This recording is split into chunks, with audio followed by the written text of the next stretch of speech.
પ્રિય દર્શકો, ફરી એકવાર અમારી ચેનલમાં આપ સૌનું સ્વાગત છે. નમસ્કાર પ્રિય દર્શકો.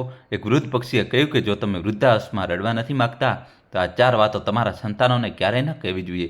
પ્રિય દર્શકો, જો તમે સાચા સનાતની છો અને ભગવાન શ્રી રામમાં અતૂટ શ્રદ્ધા ધરાવો છો તો કૃપા કરીને અત્યારે જ વિડીયોને લાઇક કરો, ચેનલને સબસ્ક્રાઇબ કરો અને કોમેન્ટમાં જય શ્રી રામ લખીને તમારું સમર્થન વ્યક્ત કરો. તો ચાલો પ્રિય દર્શકો, કોઈ પણ વિલંબ વિના આજની પ્રેરણાદાયક વાર્તા શરૂ કરીએ. આ વાર્તા એક વૃદ્ધ અને લાચાર પિતાની છે, જેમનું જીવન ક્યારેય ખુશીઓથી ભરેલું હતું, પરંતુ સમય એવો વળાંક લીધો કે તેમને રસ્તા પર ભીખ માગવાની ફરજ પડી. જ્યારે પોતાના લોકોએ સાથ છોડી દીધો, ત્યારે એક નાના ફરિશ્તાએ તેમના જીવનમાં પ્રકાશના કિરણ બનીને પ્રવેશ કર્યો. આ વાર્તા આપણને શીખવે છે કે ખરાબ સમયમાં ક્યારેય હિંમત ન હારવી જોઈએ અને માનવતા જ સૌથી મોટો ધર્મ છે. તો ચાલો આ પ્રેરણાદાયક વાર્તાની શરૂઆત કરીએ. દોસ્તો, કહાની છેલ્લા સુધી જોજો અને ચેનલ સબસ્ક્રાઇબ કરી દો. સુધીરજી એક વૃદ્ધ વ્યક્તિ હતા, જે રસ્તાના કિનારે એક નાના બાળકના જૂતા સાફ કરી રહ્યા હતા. તેમની ઉંમર ઢળી ચૂકી હતી અને તેમનો પહેરવેશ તેમની મજબૂરી દર્શાવતો હતો. ત્યારે વિનય નામનો એક યુવક ત્યાં આવ્યો અને તેમને આ હાલતમાં જોઈને મજાક ઉડાવવા લાગ્યો. તેણે કટાક્ષ કર્યો, વૃદ્ધ, તારી તો આ જ ઓકાત છે, લોકોના જૂતા સાફ કરતો ફરે છે. સારું છે, આ બહાને 2 રોટલી તો મળી જશે. વિનયે 2000ની નોટ બતાવતા કહ્યું, આ લે, મારા જૂતા સાફ કરી દે. વરસાદમાં કાદવથી ગંદા થઈ ગયા છે. સુધીરજીએ લાચારી ભરી નજરે તેની સામે જોયું. વિનય ફરીથી બૂમ પાડ્યો, સંભળાતું નથી તને? જલ્દી કર. જેવો તેને ફરીથી જૂતો તેમની તરફ લંબાવ્યો, અચાનક જોરદાર થપ્પડના અવાજે તેને ચોંકાવી દીધો. તેને જોયું કે એક પોલીસ અધિકારી ત્યાં ઊભા હતા. અધિકારીએ ગુસ્સામાં કહ્યું, તારી હિંમત કેમ થઈ આ રીતે તેમની સાથે વાત કરવાની? વિનયે ગભરાતા કહ્યું, ઇન્સ્પેક્ટર સાહેબ, તમે ખોટું સમજી રહ્યા છો. આ તો એક ભિખારી છે. અધિકારીએ ફરીથી થપ્પડ મારી અને ગુસ્સામાં કહ્યું, સંભાળીને વાત કર, નહીતર જેલની હવા ખાવી પડશે. એટલામાં અંદરથી એક ડૉક્ટર બહાર આવ્યા અને બોલ્યા, સર જલ્દી ચાલો, મીટિંગ શરૂ થઈ ચૂકી છે, બધા તમારી રાહ જોઈ રહ્યા છે. આ સાંભળીને વિનય સતબત થઈ ગયો. તે વિચારવા લાગ્યો, આ મીટિંગ કેવી અને આ વૃદ્ધ કોણ છે? બીજી તરફ સુધીરજી પોલીસ અધિકારી સાથે અંદર ચાલ્યા ગયા. મીટિંગ પછી સુધીરજીનું મન તેમના ભૂતકાળ તરફ વળી ગયું. વરસાદ પડી રહ્યો હતો અને તેમને તે દિવસ યાદ આવવા લાગ્યો જ્યારે તેમના જીવનમાં દુઃખદ વળાંક આવ્યો હતો. વરસાદનું પાણી સતત વરસી રહ્યું હતું. તેઓ એક ટીનના છત નીચે ઊભા હતા, જે જગ્યાએથી ટપકી રહી હતી.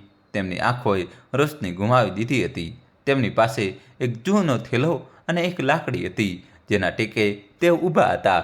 ઠંડીથી ધ્રુજતા તેઓ વરસાદના અટકવાની રાહ જોઈ રહ્યા હતા.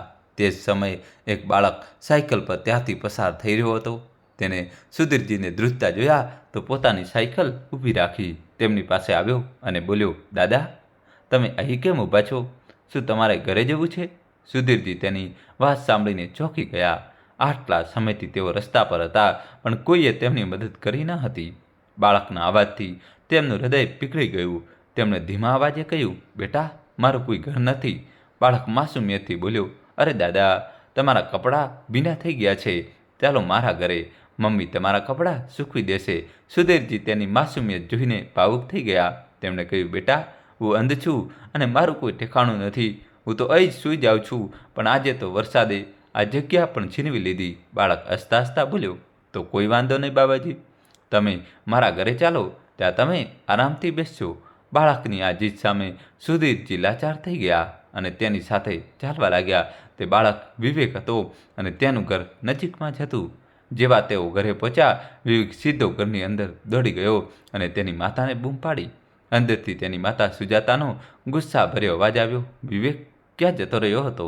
હું ક્યારની તને શોધી રહ્યું છું. આ સાંભળીને સુધીરજી બહાર જ અટકી ગયા. તેમણે પોતાના મેલા ગયેલા કપડાં તરફ જોયું અને વિચાર્યું, હું આ હાલતમાં તેમના ઘરે જઈશ તો આ લોકો શું વિચારશે કે કોઈ ફાટેલા કપડાવાળો ભિખારી તેમના ઘરમાં ઘૂસી આવ્યો છે. આ બાળક તો માસૂમ છે, પણ હું હવે મારું અપમાન સહન નહીં કરી શકું. આ વિચારીને સુધીરજી ધીમે ધીમે છુપી રીતે ત્યાંથી નીકળી ગયા. બહાર નીકળ્યા તો વરસાદ પહેલાં કરતાં પણ વધુ તેજ હતો. તેઓ ઝડપથી ચાલતા એક ઝાડ નીચે પહોંચ્યા. ત્યાં એક જૂની લાકડાની બેન્ચ પડી હતી, જેના પર તેઓ બેસી ગયા. ઘટાટોપ ઝાડના પાંદડામાંથી ટપકી રહેલા વરસાદના ટીપાં સુધીરજી પર પડી રહ્યા હતા. ઠંડી અને પલળવાથી તેમનું શરીર ધ્રુજવા લાગ્યું. તેમણે પોતાના જૂના થેલામાંથી એક મેલી ચાદર કાઢી અને તેને ઓઢીને ઝાડ નીચે જ બેસી રહ્યા. છેલ્લા 2 વર્ષથી સુધીરજી ભીખ માંગીને ગુજરાન ચલાવી રહ્યા હતા. તેમના ફાટેલા કપડાં અને નબળું શરીર તેમની આખી જિંદગીની કહાની કહી રહ્યા હતા. થોડીવાર પછી વરસાદ બંધ થઈ ગયો, પણ સુધીરજીની હાલત વધુ ખરાબ થઈ ગઈ હતી. સાંજ ઢળી રહી હતી. ધીમે ધીમે ચારે બાજુ અંધારું ફેલાઈ રહ્યું હતું અને પાણી ભરાવાને કારણે સૂવાની કોઈ જગ્યા પણ બચી નહોતી. થાક અને ઠંડીથી બેહાલ સુધીરજી એક દુકાન પાસે જઈને ખૂણામાં પોતાની ભીની ચાદર પાથરીને બેઠા. તેમણે પોતાનો થેલો ઓશીકું બનાવીને માથા નીચે રાખ્યો અને સૂઈ ગયા. વરસાદને કારણે દુકાન પાસેની ચા નાસ્તાની દુકાન પર લોકોની ભીડ જામી હતી. થોડીવાર પછી કોઈએ સુધીરજીને હળવેકથી હલાવ્યા. તેઓ ગભરાઈને બેઠા થયા અને પૂછ્યું, કોણ છે? ત્યારે એક પરિચિત અવાજ આવ્યો, બાબાજી, હું વિવેક છું. સુધીરજીએ અવાજ ઓળખતા ધીમેથી કહ્યું, વિવેક બેટા? તેમના ચહેરા પર હળવું સ્મિત આવ્યું. ત્યારે પાસે ઊભેલી એક મહિલા, જે વિવેકની માતા સુજાતા હતી, બોલી, હા અંકલજી, આ જ વિવેક છે. ક્યારનો કહી રહ્યો હતો કે તમને શોધીને લાવીશ. જુઓ, તેણે તમને શોધી જ લીધા. આટલા સમય પછી કોઈએ સુધીરજીને આટલી આત્મીયતાથી બોલાવ્યા હતા. તેમનું હૃદય ભરાઈ આવ્યું. આંખોમાં આંસુ સાથે તેઓ ગદગદ અવાજે બોલ્યા, બેટા, હું જોઈ તો નથી શકતો, પણ જોયા વગર જ કહી શકું છું કે આ બાળક નહીં પણ ભગવાન છે. સુજાતા હસતા હસતા બોલી, અંકલજી, આ ભગવાન નથી, મોટો શેતાન છે. આના પર સુધીરજી હસતા બોલ્યા, ભગવાન પણ તો શેતાન અને માસૂમ બંને હોય છે ને? સુજાતાએ કહ્યું, અંકલજી, હું તમારા માટે ચા અને કંઈક ખાવાનું મંગાવું છું. તમારો આ ભગવાન ત્યારે જ ખુશ થશે. આ કહીને તે દુકાનેથી ચા અને થોડું ખાવાનું લઈ આવી. પહેલાં તો સુધીરજીએ લેવાની ના પાડી, પણ વિવેક બોલ્યો, બાબાજી, તમે તો મારા મિત્ર છો. મિત્રતામાં ના ન કહેવાય. લઈ લો. વિવેકની માસુમિયત સામે સુધીરજી ઝૂકી ગયા અને ચા નાસ્તો લઈ લીધો. સુજાતાએ પૂછ્યું, અંકલજી, શું તમે રાત્રે અહીં જ સૂવો છો? સુધીરજી થોડીવાર ચૂપ રહ્યા, પછી બોલ્યા, હા બેટા, અહીં જ સૂવું છું. મારું નસીબ જ કંઈક એવું છે. ક્યારેય વિચાર્યું નહોતું કે જિંદગી મને આ મોડ પર લઈ આવશે. ક્યારેક મારું પણ ઘર અને પરિવાર હતું, પણ આજે આ ગલી જ મારું ઠેકાણું છે. આ સાંભળીને સુજાતાની આંખો ભીની થઈ ગઈ. તે તરત જ ઘરે ગઈ અને એક દાબલો, એક ગાદલું અને થોડા જૂના કપડાં લઈને પાછી ફરી. તેમણે તે બધું સુધીરજીને આપતા કહ્યું, અંકલજી, આ કપડાં પહેરી લો અને દાબલો ઓઢીને સૂઈ જજો, નહીં તો ઠંડીથી બીમાર થઈ જશો. સુધીરજી આ આત્મીયતાથી ખૂબ ભાવુક થઈ ગયા. તેમણે વારંવાર ભગવાનનો આભાર માન્યો અને સુજાતા પ્રત્યે કૃતજ્ઞતા વ્યક્ત કરી. તેમની આંખોમાં આશાનું એક હળવું કિરણ જાગ્યું કે કદાચ દુનિયામાં હજુ પણ સારા લોકો બાકી છે. રાત ગાઢ થતી જતી હતી. વરસાદ બંધ થવા છતાં ઠંડી વધી રહી હતી. ત્યારે સુજાતાએ જોયું કે સુધીરજી ધ્રુજી રહ્યા છે, તો તે ચિંતિત થઈને બોલી, અંકલજી, તમને તો સખત તાવ છે. મારા પતિ ડૉક્ટર છે, હું તેમની પાસેથી દવા મંગાવું છું. વિવેક ખુશ થતાં બોલ્યો, બાબા, મારા પપ્પા ડૉક્ટર છે, તે બધાને સાજા કરી દે છે.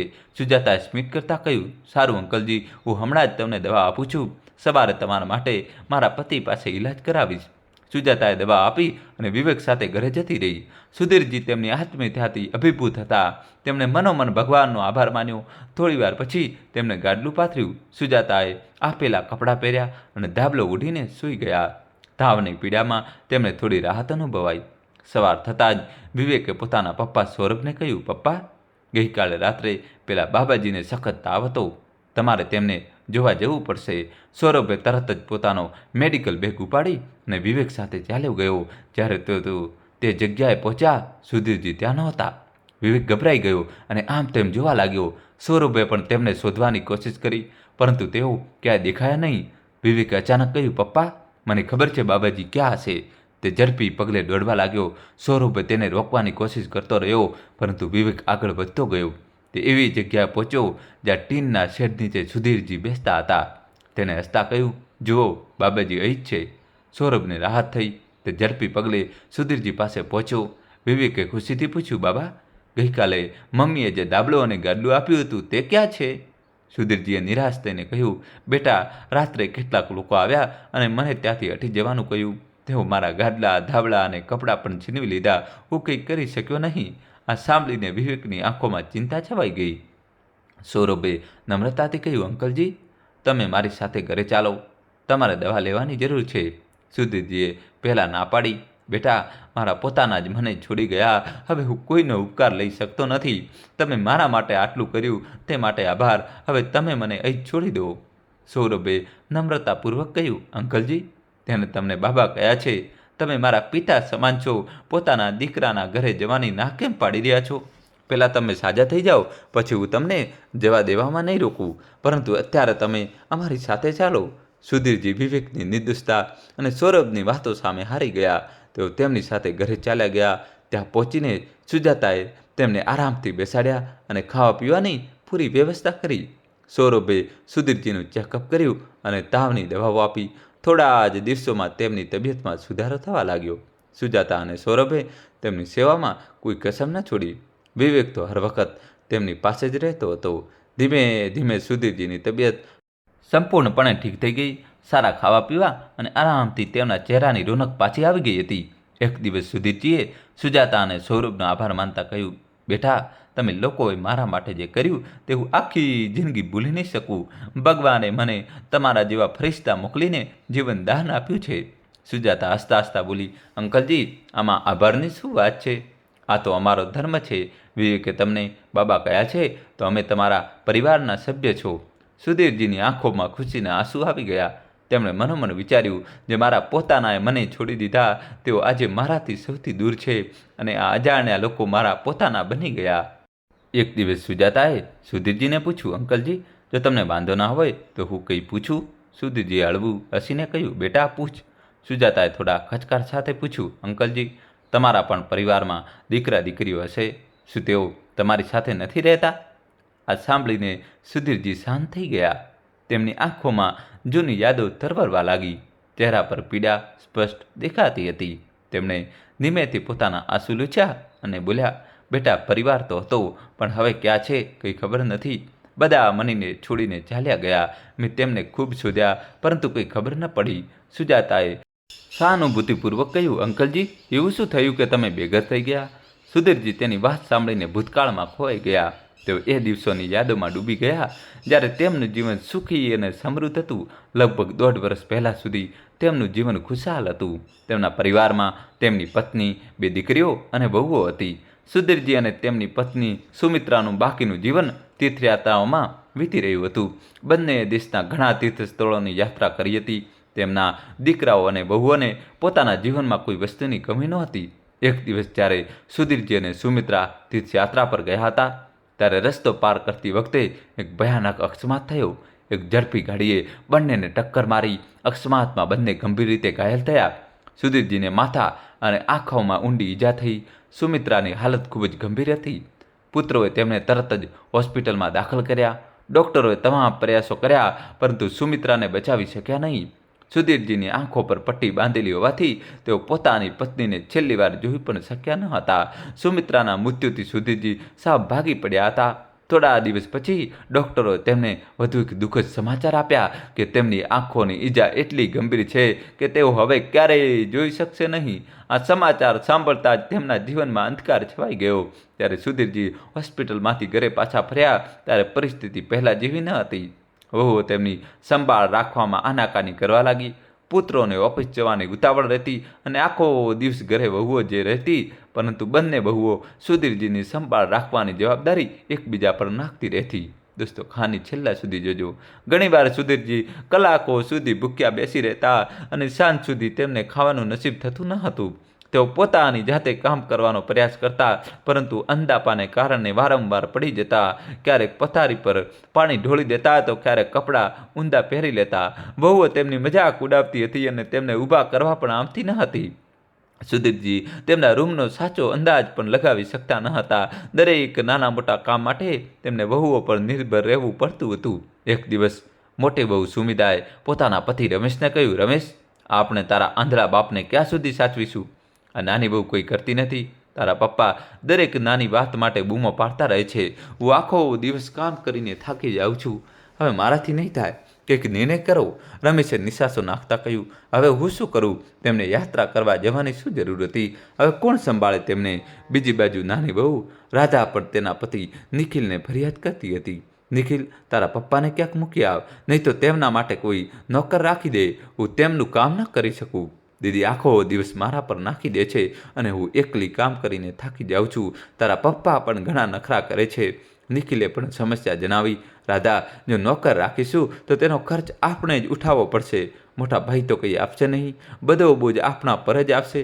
નોકર રાખો મૂર્ખામી હશે. હા, જો તેમને ક્યાંક મૂકી દઈએ તો ઠીક રહેશે. રાધાએ સૂચન આપ્યું. તો ચાલો ભાઈ ભાભી સાથે વાત કરીએ. નિખિલ અને રાધાએ જઈને રમેશ અને સુમિતા સાથે વાત કરી. રાધાએ કહ્યું, ભાઈ, પપ્પાને સાચવવાનું હવે મુશ્કેલ થઈ ગયું છે. હું એકલી બધું કરી શકતી નથી. તમે લોકો પણ કંઈક કરો. રમેશે કહ્યું, અમે તો પહેલાંથી જ પરેશાન છીએ. નોકર રાખવો ઠીક રહેશે, પણ ખર્ચ કોણ ઉઠાવશે? સુમિતાએ વાત કાપતા કહ્યું, અમે તો પૈસા આપીશું નહીં. અમારી પાસે ક્યાંથી આવશે આટલા પૈસા? રાધાએ પણ હા પાડી, અમે પણ ક્યાંથી લાવીશું? અમારી પાસે પણ કોઈ પૈસાનું જાડું ગયું નથી. લાંબા સમય સુધી વિચાર વિમર્શ કર્યા પછી નક્કી થયું કે નોકરનો ખર્ચ બંને પરિવારો અડધો અડધો ઉઠાવશે.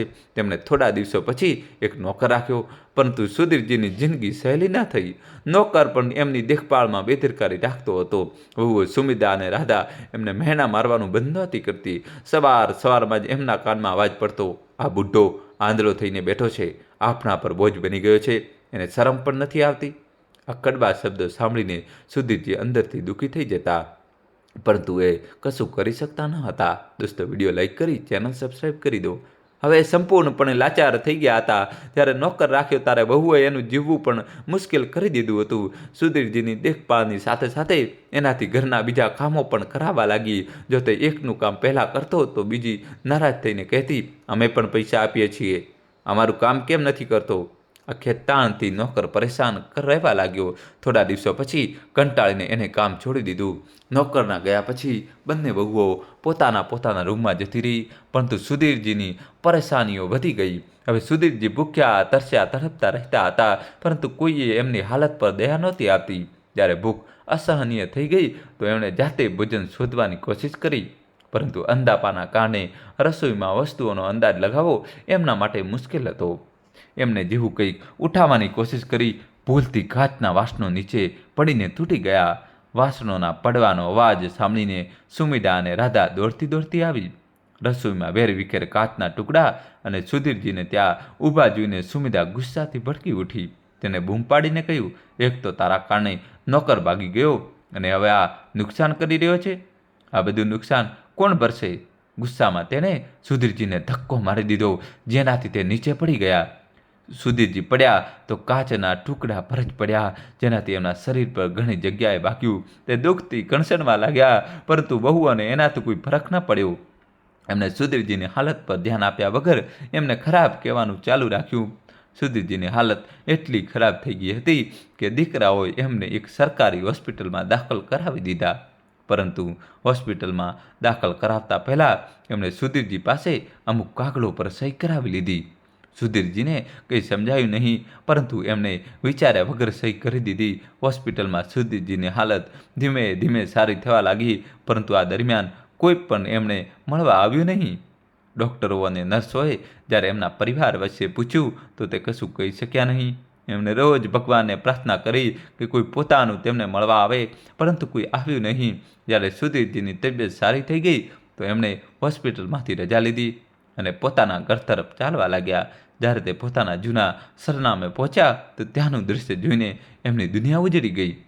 ઘર ખાલી પડ્યું હતું અને દરવાજા પર તાળું લટકી રહ્યું હતું. આસપાસના લોકોને પૂછવાથી ખબર પડી કે એમનો પરિવાર આ ઘર વેચીને ક્યાંક બીજે જતો રહ્યો છે. આ સાંભળીને સુધીરજી ત્યાં જ દરવાજાની બહાર બેસી ગયા. તે ઘણા કલાકો સુધી ત્યાં જ બેસી રહ્યા અને વિચારતા રહ્યા કે આખરે આવું કેમ થયું.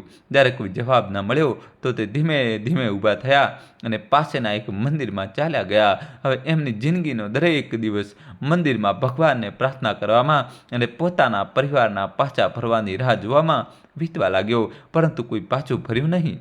આટલી દર્દભરી દાસ્તાન સાંભળીને સુજાતાની આંખોમાં આંસુ આવી ગયા. તે બોલી, અંકલજી, તમારી સાથે તો ખૂબ ખરાબ થયું છે. આટલી ખરાબ સંતાન કઈ રીતે હોઈ શકે જે પોતાના પિતાનું પણ ધ્યાન ન રાખી શકે? સુધીરજીએ ઊંડો શ્વાસ લેતા કહ્યું, બેટા, બધા તારી જેમ નથી હોતા. મેં પણ મારા બાળકોને સારા સંસ્કાર આપવાની કોશિશ કરી હતી, પરંતુ હવે સમજાતું નથી કે કોને દોષ આપું. નસીબને પોતાને બાળકોને કે મારા સંસ્કારોને કદાચ આ બધું મારી જ કિસ્મતમાં હતું. આ કહેતા કહેતા એમની આંખોમાંથી આંસુ વહેવા લાગ્યા. પાસે ઊભેલો વિવેક એમના આંસુ લૂછવા લાગ્યો અને બોલ્યો, બાબા તમે રડો નહીં, હવે અમે તમારા પોતાના છીએ, તમારે ક્યાંય જવાની જરૂર નથી. દોસ્તો, કહાની હજુ બાકી છે, જોડાયેલા રહેજો. વિડીયો લાઈક કરીને તમારા ભાઈ માટે જલ્દીથી જલ્દી મિત્રો ચેનલ સબસ્ક્રાઈબ કરી દો. સુધીરજીએ તે માસૂમ બાળકને પ્રેમ ભરી નજરે જોયો. એમણે મનોમન વિચાર્યું, આટલું આપણું તો મને મારા પોતાનો પણ નથી આપ્યું. અજાણ્યો પરિવાર મને પોતાનો માનીને આટલું બધું કરી રહ્યો છે. એક દિવસ સૌરભે સુધીરજી પાસે આવીને કહ્યું, અંકલજી, નજીકમાં જ એક નેત્ર ચિકિત્સા શિબિર લાગી છે. ત્યાં તમારી આંખો બતાવીને જાણી શકાય છે કે કદાચ કોઈ ઈલાજ હોય અને તમે ફરીથી જોઈ શકો. શું ખબર ઈશ્વરે તમારા માટે કોઈ રસ્તો ખોલી દીધો હોય. આ સાંભળીને સુધીરજીએ ઉદ્દેશ્વરમાં કહ્યું, ના બેટા, ડૉક્ટરે પહેલાં જ ના પાડી દીધી હતી. હવે તમે પણ રહેવા દો. તમે લોકોએ મારા માટે આટલું બધું કર્યું છે, એ જ મારા માટે ઘણું છે. આ ઈલાજમાં ખોટો પૈસો પણ ખર્ચ થશે અને ફાયદો પણ નહીં થાય. સૌરભે હસતા હસતા કર્યું, અરે ના અંકલ, આમાં વધારે ખર્ચો નહીં થાય. ગરીબો માટે આ કેમ મફતમાં લગાવવામાં આવ્યો છે, એકવાર કોશિશ કરવામાં શું જાય છે. આ વાત સાંભળતા જ પાસે ઊભેલો વિવેક ખુશીથી કૂદી પડ્યો. બાબાજી, હવે તમે જોઈ શકશો, પ્લીઝ ચાલો ને. સુધીરજીએ પહેલાં થોડી ના પાડી, પરંતુ સુજાતા અને સૌરભના વારંવાર સમજાવવા પર આખરે તે જવા માટે તૈયાર થઈ ગયા. બીજા જ દિવસે સૌરભ તેમને લઈને કેમ્પમાં ગયો. ડૉક્ટરોએ એમની આંખોની તપાસ કરી અને કહ્યું, થોડી સંભાવના છે કે ઈલાજથી તમારી આંખો સારી થઈ શકે છે, પરંતુ આ લાંબો ઉપચાર હશે. સૌરભે તરત સહમતિ આપી અને સુધીરજીનો ઈલાજ શરૂ થઈ ગયો. સતત 1 મહિના સુધી ઈલાજ ચાલ્યો. ત્યારે થોડો સુધારો થયો તો ડૉક્ટરોએ કહ્યું કે જો ઈલાજ આમ જ ચાલતો રહ્યો તો એમની આંખોની રોશની પાછી આવી શકે છે. આ સાંભળીને સૌરભ અને સુજાતા ખૂબ ખુશ થયા. વિવેક તો ખુશીથી ઉછળી પડ્યો. મિત્રો, આમ જ 6 મહિના વીતી ગયા. તે દિવસ આવી ગયો જ્યારે સુધીરજીને આંખો પર બાંધેલી પટ્ટી હટાવવાની હતી. સુધીરજીએ ડૉક્ટરને કહ્યું, સૌથી પહેલાં હું વિવેકને જોવા માંગુ છું. તે મારા માટે ભગવાનના રૂપમાં આવ્યો છે. ડૉક્ટરે ધીમે ધીમે પટ્ટી હટાવી. સુધીરજીએ ધીમે ધીમે આંખો ખોલી. શરૂઆતમાં કંઈ પણ સાફ ન દેખાયું, પરંતુ થોડીવાર પછી વિવેકનો ચહેરો દેખાવા લાગ્યો. વિવેક ખુશીથી બોલ્યો, બાબા તમે જોઈ રહ્યા છો શું? સુધીરજીની આંખો ભરાઈ આવી. એમણે વિવેકને પોતાના પાસે બોલાવીને ગળે લગાવી લીધો અને ભાવુક થઈને બોલ્યા, મારા માસૂમ ફરિશ્તા, આ બધું તારા કારણે થયું છે. હું જોઈ શકું છું. જો તું ન હોત તો હું આ દિવસને ક્યારેય ન જોઈ શકત. દોસ્તો, કહાની છેલ્લા સુધી જોજો, નવો ટ્વિસ્ટ આવશે. સૌરભ અને સુજાતા પણ આ જોઈને ભાવુક થઈ ગયા. થોડા દિવસ પછી જ્યારે સુધીરજી સંપૂર્ણપણે સાજા થઈ ગયા તો એમણે સૌરભ અને સુજાતાને કહ્યું, બેટા, હવે મારી આંખો સારી થઈ ગઈ છે. હું ઈચ્છું છું કે એકવાર મને મારા જૂના ઘરે લઈ ચાલો. હું જોવા માંગુ છું કે ત્યાં કોણ રહે છે. સૌરભ અને સુજાતા તરત તૈયાર થઈ ગયા અને તેમને તેમના જૂના ઘરે લઈ ગયા. ત્યાં પહોંચીને એમણે જોયું કે ઘરમાં હવે નવા લોકો રહી રહ્યા છે. સુધીરજીએ તેમને કશું ન કહ્યું અને ચૂપચાપ પાછા ફર્યા. તે મનોમન સમજી ગયા કે હવે તે ઘર સાથે એમનો કોઈ સંબંધ નથી રહ્યો. પાછા ફર્યા પછી સુધીરજીના દિવસો હવે ખુશીઓથી ભરાઈ ગયા. તે રોજ વિવેક સાથે રમતા, વાતો કરતા સમય સારો વીતવા લાગ્યો. એક દિવસ સુધીરજીએ સૌરભ અને સુજાતાને કહ્યું, બેટા, આજે રાત્રે થોડો સમય કાઢીને મારી પાસે આવજો. મારે તમારી સાથે થોડી જરૂરી વાત કરવી છે. રાત્રે જ્યારે સૌરભ અને સુજાતા તેમના રૂમમાં આવ્યા તો સુધીરજીએ પોતાનું જૂનું કંઈક કાગળ બહાર કાઢ્યા અને તેમાંથી એક તસવીર બહાર કાઢી. તે તસવીર એમની પત્ની સુમિત્રાની હતી. એમણે તસવીર હાથોમાં લઈને કહ્યું, તમારા બંનેના કારણે હું ફરીથી જીવવા લાયક થયો છું, નહીં તો હું ભિખારી બનીને દર દર ભટકવા મજબૂર હતો. આજે હું મારી પત્નીની તસવીર આ આંખોથી જોઈને તેને યાદ કરી શકું છું. આ બધું તમારા કારણે થયું છે. સૌરભ અને સુજાતા આ સાંભળીને હસ્યા અને બોલ્યા, અંકલજી, આમાં અમારું કશું પણ નથી. ભગવાને જે કરવાનું હતું એ જ કર્યું છે. અમે તો ફક્ત એના હાથની કઠપુતળી છીએ. આ સાંભળીને સુધીરજી હસી પડ્યા. પછી એમણે તસવીરને પાછળથી ખોલવાનું શરૂ કર્યું. આ જોઈને સૌરભ અને સુજાતા ચોંકી ગયા. સૌરભે પૂછ્યું, અંકલજી, તમે આ શું કરી રહ્યા છો? સુધીરજીએ તસવીરની પાછળથી કેટલાક કાગળ બહાર કાઢ્યા અને બોલ્યા, બેટા, આ તે જમીનના કાગળ છે જેના વિશે મારા બાળકોને પણ જાણકારી નથી. અમે આ જમીન તીર્થ પર જતા પહેલાં ખરીદી હતી. આના માટે અમે ગામની અમારી જમીન વેચી હતી. એમણે આગળ કહ્યું, અમે વિચાર્યું હતું કે તીર્થથી પાછા ફર્યા પછી એને અમારા બાળકોને ભેટમાં આપીશું. પરંતુ એમની હરકતો જોઈને મારું મન બદલાઈ ગયું. હવે હું આ જમીન તમારા બંનેને આપવા માંગુ છું. તમે લોકોએ મને રસ્તા પરથી ઉઠાડીને પોતાના ઘરમાં જગ્યા આપી. આ એની કિંમત નથી, પરંતુ મારો પ્રેમ સમજીને આને રાખી લો. આ સાંભળીને સૌરભ અને સુજાતા ચોંકી ગયા. સૌરભે કહ્યું, ના અંકલજી, અમે આને ન લઈ શકીએ. અમે તમારા માટે જે કર્યું એમાં કોઈ પણ પ્રકારનો કોઈ સ્વાર્થ નહોતો. આ અમારી જવાબદારી હતી. સુધીરજી નિરાશ થઈને બોલ્યા, બેટા, આ જમીન તો હવે કોઈ કામની નથી. આને હું તમારા બંનેના નામે કરી દઉં છું. આને રાખી લો. સૌરભે થોડીવાર વિચાર્યું અને પછી કહ્યું, સારું અંકલજી, અમે આને એક શરત પર લઈશું. જો તમે ઈચ્છો તો આ જમીન પર એક હોસ્પિટલ બનાવી શકો છો. આનાથી તમારી આ જમીન ઘણા જરૂરિયાતમંદ લોકોના કામમાં આવશે. દોસ્તો, ચેનલ સબસ્ક્રાઈબ કરી દો અને છેલ્લા સુધી જોજો.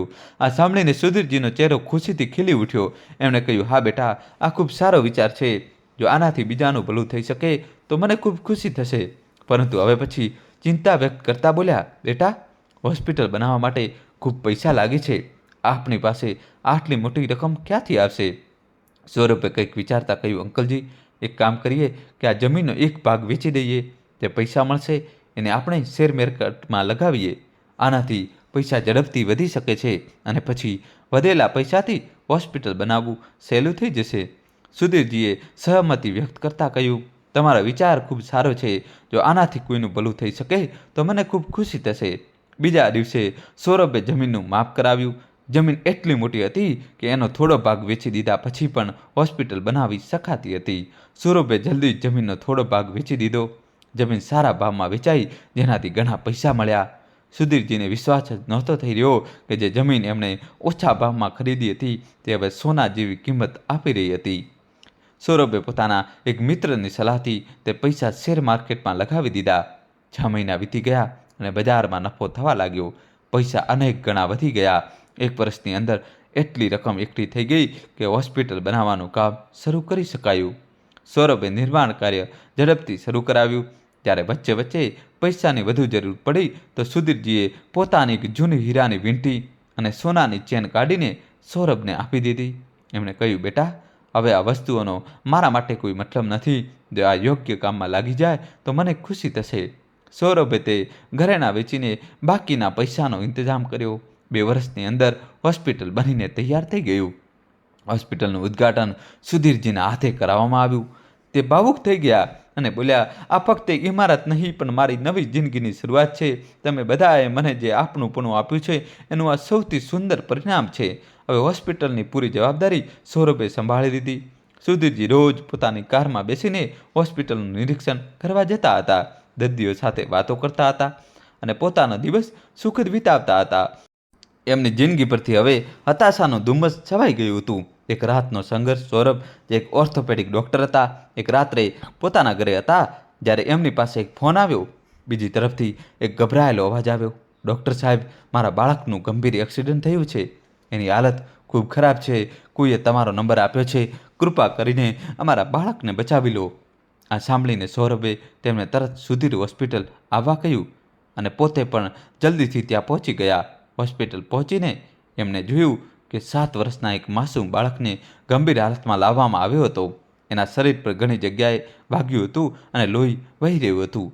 એમણે તરત જ ઈલાજ શરૂ કર્યો.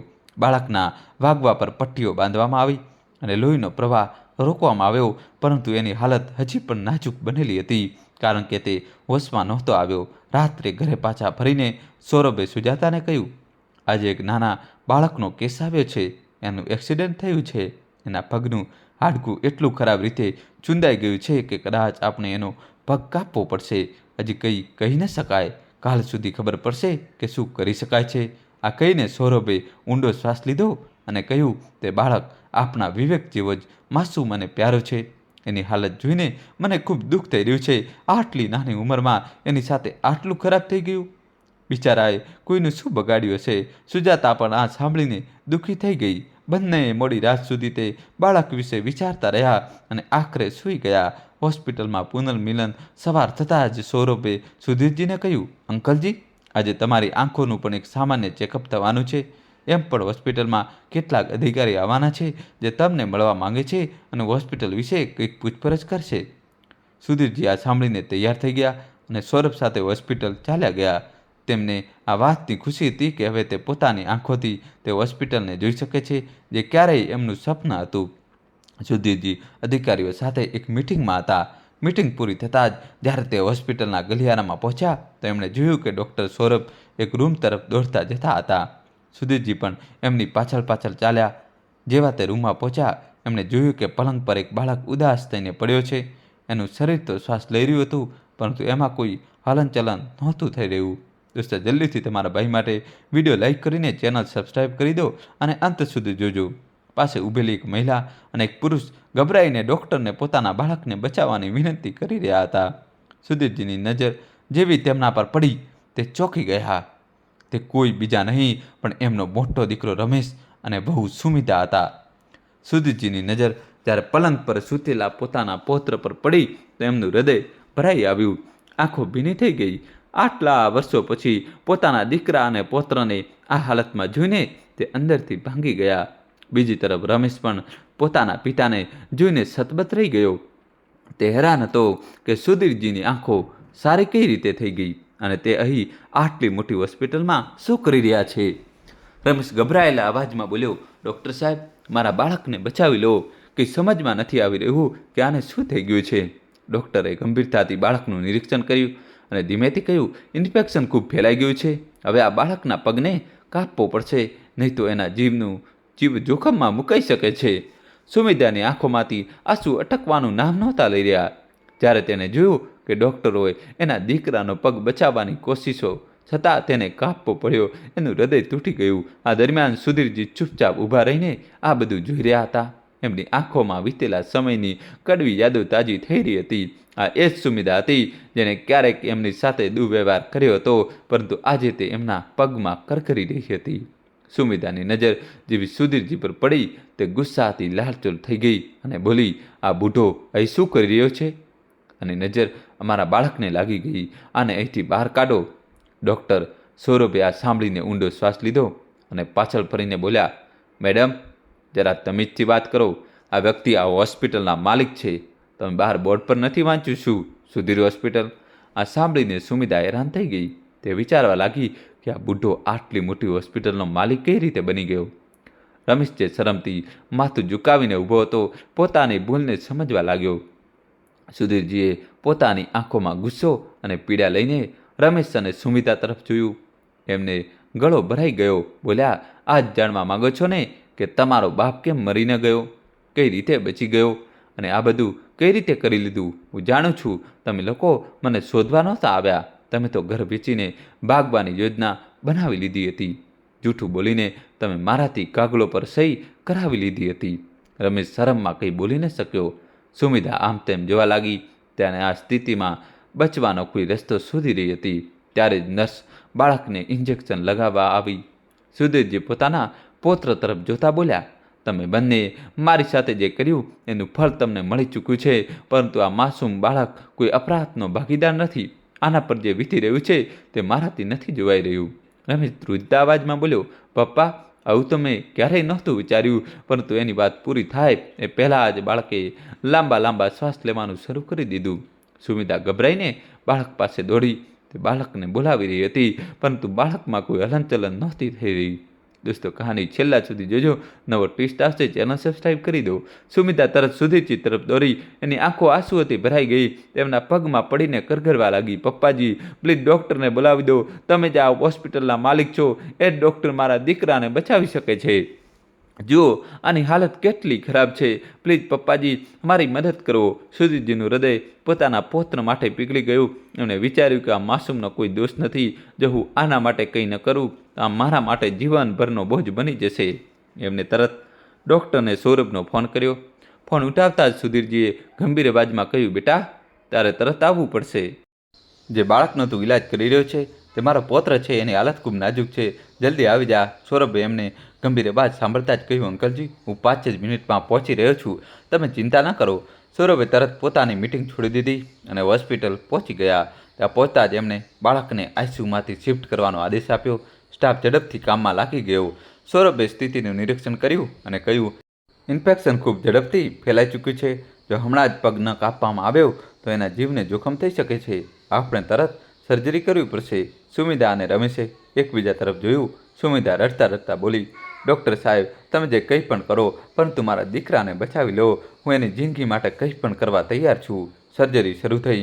બહાર ઊભેલા રમેશ અને સુમિધા ગભરાઈને ભગવાનને પ્રાર્થના કરી રહ્યા હતા. એમણે સુધીરજી તરફ જોયું અને હાથ જોડી લીધા. સુમિધા રડતા રડતા બોલી, પપ્પા જી, મારાથી ખૂબ મોટી ભૂલ થઈ ગઈ.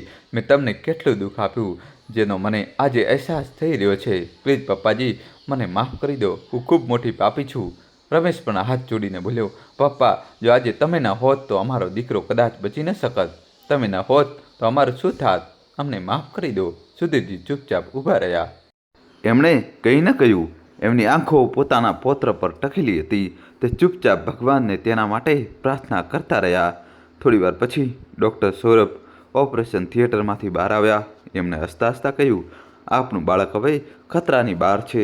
જોકે આપણે એનો એક પગ કાપવો પડ્યો, પરંતુ આપણે એનો જીવ બચાવી લીધો છે. આ સાંભળતા સુમિધા અને રમેશની આંખોમાં રાહતના આંસુ આવી ગયા. એ સુધીરજી પાસે આવીને એમના પગમાં પડી ગયા. સુમિધા રડતા રડતા બોલી, પપ્પા, તમે આજે સાબિત કરી દીધું કે તમે અમારા કરતાં ઘણા મોટા માણસ છો. તમે અમારી આટલી ભૂલોને ભૂલીને અમારા બાળકના જીવને બચાવ્યો. અમે તમારી આ કૃપા ક્યારેય નહીં ભૂલી શકીએ. દોસ્તો, કહાની છેલ્લા સુધી જોજો અને વિડીયો લાઈક કરીને ચેનલ સબસ્ક્રાઈબ કરી દો. સુધીરજીએ તેમના ઊભા કરતાં કહ્યું, મેં આ બધું મારા પૌત્ર માટે કર્યું. તેને પોતાના ભવિષ્ય જીવવાનો અધિકાર છે. રમેશ અને સુમિધાએ વચન આપ્યું કે તે પોતાની ભૂલોને સુધારવાની પૂરી કોશિશ કરશે. ત્યાં સુધીરજીની આંખોમાં સંતોષનો ભાવ હતો. એમના પૌત્રનું ભવિષ્ય બચી ગયું હતું અને પરિવારમાં વિખરાવાની જગ્યાએ હવે જગાડ્યા. મહેશ અને સુમિધાએ ડૉક્ટર સૌરભનો આભાર માન્યો, પરંતુ ડૉક્ટર સૌરભે હાથ જોડીને કહ્યું, મારો નહીં, એમનો આભાર માનો, જેમના કહેવાથી આ બધું શક્ય થઈ શક્યું. જો સુધીરજીએ સમય પર મને બોલાવે ન હોત તો કદાચ આપણે આ બધું ન કરી શકત. મહેશ અને સુમિધા શરમ અને પસ્તાવાથી ભરેલા સુધીરજી તરફ ફર્યા. એમની આંખોમાં પસ્તાવાના આંસુ હતા. ત્યારે જ પાછળથી અવાજ આવ્યો, ભાઈ, મને માફ કરજે, હું તારો ફોન નહોતો ઉઠાવી શક્યો. આ નરેશ હતો, જે પોતાની પત્ની રાધા સાથે હોસ્પિટલ પહોંચ્યો હતો. જેવો તેણે સુધીરજીને જોયો તે અટકી ગયો. તેની આંખો ફાટી ગઈ. રાધા પણ હેરાનીથી પોતાના સસરાને જોઈ રહી હતી. મહેશ ગુસ્સામાં નરેશ તરફ ગયો અને બોલ્યો, મને ખબર છે કે તે ફોન કેમ નહોતો ઉઠાવ્યો. તને લાગ્યું છે કે હું પૈસા માગવા માટે ફોન કરી રહ્યો છું. જો આજે એ જ પિતા જેને આપણે ઘરેથી કાઢી મૂક્યા હતા, તે જ આપણી મદદ માટે આગળ આવ્યા અને મારા દીકરાનો જીવ બચાવી લીધો. દોસ્તો, કહાની છેલ્લા સુધી જોજો અને વિડીયો લાઈક કરીને ચેનલ સબસ્ક્રાઈબ કરી દો. મહેશે ધીમેથી સુધીરજી પાસે આવીને હાથ જોડ્યા અને કહ્યું, પપ્પાજી, તમે અમને માફ નથી કર્યા, પરંતુ તમે મારા દીકરાનો જીવ બચાવીને અમારી આંખો ખોલી દીધી. તમે અમને શીખ્યું કે માતા પિતાનું મહત્ત્વ શું હોય છે. આજે મને મારી ભૂલનો અહેસાસ થઈ રહ્યો છે અને હું આના માટે ખૂબ શર્મિંદો છું. સુધીરજીએ ઊંડો શ્વાસ લીધો અને બોલ્યા, મેં તમારા લોકો પાસેથી માફીની ક્યારેય અપેક્ષા નહોતી રાખી. જે કંઈ થયું તે મારી કિસ્મત હતી, પરંતુ હવે હું ઈચ્છું છું કે તમે લોકો પોતાની ભૂલોમાંથી શીખો અને પોતાના બાળકોએ સંસ્કાર આપો જે હું તમને ના આપી શક્યો. આ કહીને સુધીરજી પોતાની કારમાં બેસીને ઘર માટે રવાના થઈ ગયા. મહેશ, સુમિધા અને એમનો નાનો દીકરો સાથે જ નરેશ અને રાધા તેમને જતા ચૂપચાપ જોતા રહ્યા. આ ઘટનાએ માત્ર મહેશ અને નરેશને નહીં, પરંતુ હોસ્પિટલમાં હાજર દરેક વ્યક્તિને આ શીખ આપી કે માતા પિતાનું સ્થાન દુનિયામાં સૌથી ઊંચું હોય છે. તેમને ક્યારેય બોજ ન સમજવા જોઈએ, પરંતુ તેમનું સન્માન કરવું જોઈએ. તેમના આશીર્વાદથી જ જીવન સુધરે છે. તો ચાલો હવે વાત કરીએ એ 4 વાતો વિશે જે સંતાનોને ક્યારેય ન જણાવવી જોઈએ. મિત્રો, 1. પોતાના સંઘર્ષોની વાર્તાઓ વારંવાર ન સંભળાવો. સંતાનોને પોતાના વીતેલા દિવસોના દર્દ અને મુશ્કેલીઓ વિશે વારંવાર જણાવવાથી તેમને બોજ મહેસૂસ થવા લાગે છે. તે તમારું સન્માન જરૂર કરશે, પરંતુ ધીમે ધીમે તે તમારી વાતોથી અંતર બનાવી લેશે. સંઘર્ષની વાતો પોતાની સુધી રાખો અને ખુશી વહેંચો. 2. પોતાના પૈસાનો હિસાબ સંતાનોને ના આપો. આ ન જણાવો કે તમે કેટલી સંપત્તિ બનાવી છે અને શું તેમના માટે છોડ્યું છે. આ જાણીને એમની અપેક્ષાઓ વધી શકે છે. તેમને સ્વતંત્ર બનવા દો. જ્યારે સમય આવશે બધું સારું થશે. પોતાની તબિયતની નાની નાની પરેશાનીઓ ન જણાવો. જો તમને દર્દ કે બીમારી છે તો એનો ઉકેલ શોધો, પરંતુ દરેક નાની નાની વાત સંતાનોને જણાવીને તેમને ચિંતામાં ન મૂકો. તે તમારી મદદ કરવા ઈચ્છે છે, પરંતુ વારંવાર સાંભળવાથી તે પોતે પરેશાન થઈ શકે છે. પોતાની ભાવનાત્મક નબળાઈ સંતાનો સામે જાહેર ન કરો. જો તમે એકલા મહેસૂસ કરો છો કે ડરો છો તેને પોતાની હિંમતથી સંભાળો. સંતાનોને એવો અહેસાસ કરાવો કે તમે મજબૂત છો. આનાથી તે પણ પોતાના જીવનમાં જવાબદારીથી કામ કરશે. તો યાદ રાખજો, જો વૃદ્ધાવસ્થામાં રડવા નથી માગતા તો આ 4 વાતો સંતાનોને ક્યારેય ન કહેશો. પોતાનું આત્મસન્માન જાળવી રાખો અને પોતાના અનુભવથી તેમને શીખવો. ખુશ રહો અને તેમને પણ ખુશ રહેવા દો. આ એક ગામની વાર્તા છે. રાધા એક એવી મહિલા જેને લગ્નના 5 વર્ષ વિતાવ્યા હતા. આ 5 વર્ષમાં એક પણ એવો દિવસ ન ગયો જ્યારે રાધા અને તેના પતિ મોહન વચ્ચે વિવાદ ન થયો હોય. એમના ગૃહસ્થ જીવનમાં કલેશ અને તકરારની આગ હંમેશા સળગતી રહેતી હતી. દોસ્તો, કહાની છેલ્લા સુધી જોજો, હવે નવો ટ્વિસ્ટ આવશે. ઘણીવાર તેમના મનમાં અલગ થવાનો વિચાર પણ આવતો. રાધાનો સંબંધ એક સુખી પરિવાર સાથે હતો, પરંતુ એના લગ્ન એના સપના મુજબ નહોતા થયા. એનું મન હંમેશા ઉદાસ અને બેચેન રહેતું. એક દિવસની વાત છે. સાંજનો સમય હતો. દિવસભરના કામોથી થાકેલી રાધા પોતાના પતિ અને બાળકો માટે રસોઈમાં ભોજન બનાવી રહી હતી. ઘરનું વાતાવરણ શાંત હતું, પરંતુ અંદર અંદર અશાંતિ વ્યાપ્ત હતી. થોડા સમય પહેલા રાધા અને મોહન વચ્ચે બોલચાલી થઈ હતી. આ એમના જીવનનો એક સામાન્ય ભાગ બની ચૂક્યો હતો, પરંતુ તે દિવસે રાધાની સહનશક્તિ જવાબ આપી ચૂકી હતી. એના મનના વિચારોને સાગર ઉમટી રહ્યો હતો. તે વિચારી રહી હતી કે કેટલી વાર કહ્યું છે કે થોડી સમજવાની કોશિશ કરો. રાધા જાણતી હતી કે મોહન તેને સમજે છે, પરંતુ એના વ્યવહારે તેને તોડી દીધી હતી. તેને બાળકોને જમાડ્યા અને તેમને સુવડાવી દીધા. મોહન પણ ચૂપચાપ જમીને પોતાના રૂમમાં જતો રહ્યો. રૂમની શાંતિ રાધાની અંદર તોફાનથી બિલકુલ વિપરીત હતી. તેના મનમાં પ્રશ્નો ઉઠી રહ્યા હતા. શું આજ મારું જીવન છે? શું મારી ઈચ્છાઓ અને સન્માનનું કોઈ મૂલ્ય નથી? શું હું ફક્ત એક ગૃહિણી બનીને રહી ગઈ છું? આ પ્રશ્નોએ તેને અંદરથી ઝંઝોળી નાખી. ગુસ્સા અને નિરાશાથી ભરેલી રાધાએ અચાનક પોતાનો દુપટ્ટો ઉઠાવ્યો. ચપ્પલ પહેરીને કંઈ પણ વિચાર્યા વગર ઘરની બહાર નીકળી ગઈ. બહારની ઠંડી હવા એના ચહેરાને સ્પર્શી રહી હતી, પરંતુ એની અંદરનો ઉભરો શાંત નહોતો થઈ રહ્યો. તેને નક્કી કરી લીધું કે હવે તે આ સંબંધને વધારે ન નિભાવી શકે. તેને પોતાની ઓળખ અને સ્વતંત્રતા જોઈતી હતી. રાધા સતત ચાલતી રહી, જાણે પોતાના દુઃખોથી ભાગવાની કોશિશ કરી રહી હોય. એની આત્માના પ્રશ્નો મૂંઝવણોથી ઘેરાયેલી હતી. તે વિચારી રહી હતી કે શું હું ફક્ત એક જવાબદારી બનીને રહી ગઈ છું? શું મારી કોઈ અસ્તિત્વ નથી? એના પગ અજાણ્યા રસ્તાઓ પર વધતા ગયા. ચાલતા ચાલતા તે અજાણી ગલીમાં પહોંચી ગઈ. ચારે તરફ શાંતિ હતી. ત્યારે જ એક ઘરથી કોઈના બોલવાનો અવાજ સંભળાયો. એક મહિલા ઈશ્વરને પ્રાર્થના કરી રહી હતી. એના અવાજમાં દર્દ અને પીડા હતી, પરંતુ એમાં એક ઊંડી આશા દેખાઈ રહી હતી. તે કહી રહી હતી કે હે ભગવાન, મારા બાળકો ભૂખ્યા છે. કૃપા કરીને અમને આશીર્વાદ આપો, જેથી કાલે એમનું ખાવાનું મળી શકે. રાધાના પગ અટકી ગયા. તેણે વિચાર્યું કે હું તો ફક્ત એક ઝઘડા પછી ઘર છોડીને આવી છું, પરંતુ આ મા પાસે પોતાના બાળકોને જમાડવા માટે કંઈ પણ નથી. આ વિચાર એના મનમાં ઊંડે સુધી ઉતરી ગયો.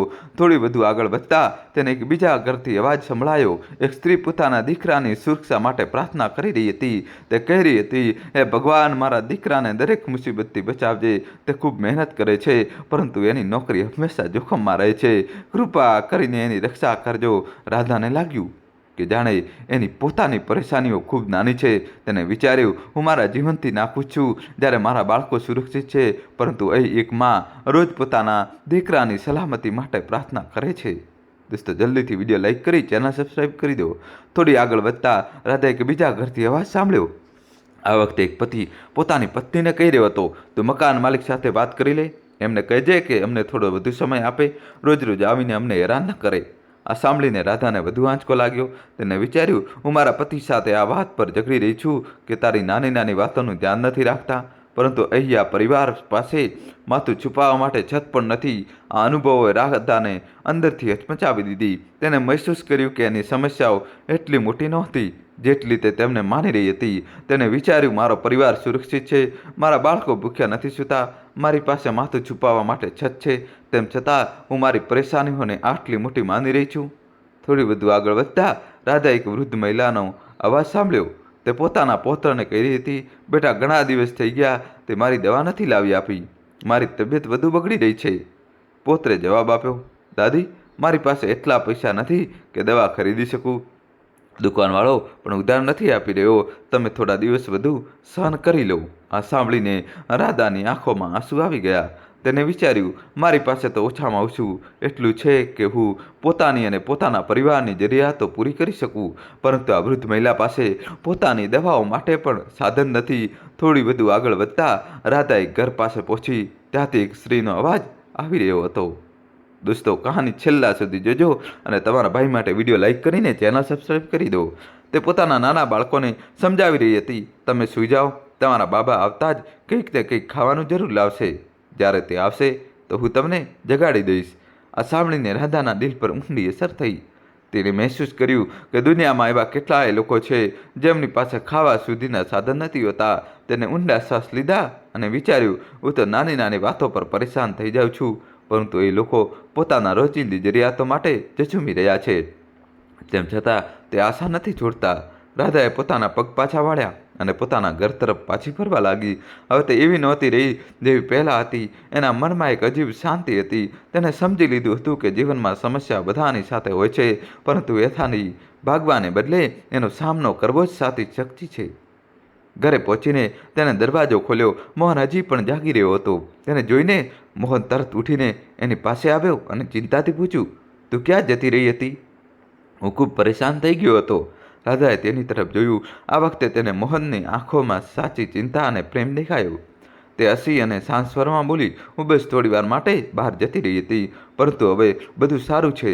મોહને તેને ગળે લગાવતા કહ્યું, હું જાણું છું કે આજે તને મારાથી ફરિયાદ હતી. હું હંમેશા તારું ધ્યાન રાખવાની કોશિશ કરું છું, પરંતુ કદાચ ક્યારેક હું મારી કોશિશોમાં ઓછો પડી જાઉં છું. રાધાએ ધીમેથી માથું હલાવ્યું અને કહ્યું, કોઈ વાત નહીં. આજે મને એ સમજમાં આવ્યું છે કે આપણે બંને જ પોતાના જીવનની નાની નાની વાતોમાં ફસાયેલા રહીએ છીએ. જ્યારે આપણી પાસે ઘણું બધું છે જેના માટે આપણે ઈશ્વરનો આભાર માનવો જોઈએ. તે રાત્રે રાધા અને મોહને શબ્દ વગર એકબીજાને સમજી લીધા. રાધાના મનમાં જીવનને જોવાનો એક નવો દૃષ્ટિકોણ જાગૃત થઈ ગયો. તેને મહેસૂસ કર્યું કે દરેક ઇન્સાનના જીવનમાં સંઘર્ષ હોય છે, પરંતુ આનો અર્થ એ નથી કે આપણે તે સંઘર્ષોથી હાર માની લેવી જોઈએ. જીવનનો સાચો અર્થ એ છે કે દરેક પરિસ્થિતિમાં સંતોષ અને કૃતજ્ઞતા સાથે જીવવું જોઈએ. અવારનવાર આપણે પોતાની નાની નાની પરેશાનીઓને એટલી મોટી બનાવી દઈએ છીએ કે તે આપણા સંબંધો પર ભારે પડવા લાગે છે. ખાસ કરીને પતિ પત્નીના સંબંધમાં, જ્યાં સૌથી વધુ સમજ અને સંવાદની જરૂરિયાત હોય છે. આપણે નાની નાની વાતો પર ધ્યાન આપવાને બદલે એકબીજાનો સાથ નિભાવવાનો સંકલ્પ લેવો જોઈએ. અસંમતિ અને સંઘર્ષના ક્ષણોમાં ભાવનાઓમાં વહીને મોટા નિર્ણય લેવા જેવા કે ઘર છોડી દેવું કે સંબંધને સમાપ્ત કરી દેવો, તે માત્ર તે સંબંધને તોડતું નથી, પરંતુ પૂરા પરિવારની નીવને પણ નબળી કરી દે છે. દરેક સંબંધમાં ઉતાર ચઢાવ આવે છે. જ્યારે એક સંબંધ નવો હોય છે તો એમાં ઉત્સાહ અને ઉમંગ હોય છે, પરંતુ સમયની સાથે જ્યારે જવાબદારીઓ વધે છે અને પડકારો આવે છે તો તે જ સંબંધ આપણી સમજ અને પરિપક્વતાથી પરીક્ષા લે છે. જીવનના દરેક સંઘર્ષને ઈશ્વર દ્વારા આપવામાં આવેલો એક અવસર માનો. એક એવો અવસર જે આપણને પોતાના અને પોતાના સંબંધોને સારી રીતે સમજવાનો મોકો આપે છે. જો આપણે સમજ લઈએ કે સંબંધોને બચાવવા માટે પ્રેમ અને આકર્ષણની સાથે ત્યાગ, સહનશીલતા અને સંવાદની પણ જરૂરિયાત છે, તો કદાચ પરિવાર અને સંબંધો આટલી સરળતાથી નહીં તૂટે. જીવનની સાચી અનુભૂતિ ત્યારે થાય છે જ્યારે આપણે પોતાની પરેશાનીઓને હલકી અને પોતાના આશીર્વાદોને ગહેરા મહેસૂસ કરીએ. રાજા શમશેરસિંહ એક દિવસ પોતાના રાજ્ય સીમાઓનું નિરીક્ષણ કરવા નીકળ્યા. પ્રાચીન સમયમાં આ પરંપરા હતી કે રાજા પોતાની સીમાઓની સુરક્ષા સુનિશ્ચિત કરવા માટે સમય સમય પર નિરીક્ષણ કરતા હતા. નિરીક્ષણ દરમિયાન એમની નજર એક અત્યંત સુંદર કન્યા પર પડી. તે કન્યાનું રૂપ જોઈને રાજાની વાસના જાગી ઉઠી અને તેને એકી ટસે જોવા લાગ્યા. કન્યાએ પણ રાજાને જોયા અને અસહજ મહેસૂસ કરતા એમની તરફ જોવા લાગી. રાજા શમશેરસિંહ અત્યાર સુધી અવિવાહિત હતા. આ એટલા માટે હતું કારણ કે આસપાસના રાજા પોતાની દીકરીઓના લગ્ન એમની સાથે કરવાથી કતરાતા હતા. એ જાણતા હતા કે શમશેરસિંહ જેવા અહંકારી અને અધર્મી વ્યક્તિની સાથે કોઈનું ભવિષ્ય ઉજ્જવળ ન બની શકે. તે એવી પરિધિઓ જેવા હતા જેના સંપર્કમાં જે કોઈ આવતું એનો નાશ નિશ્ચિત હતો.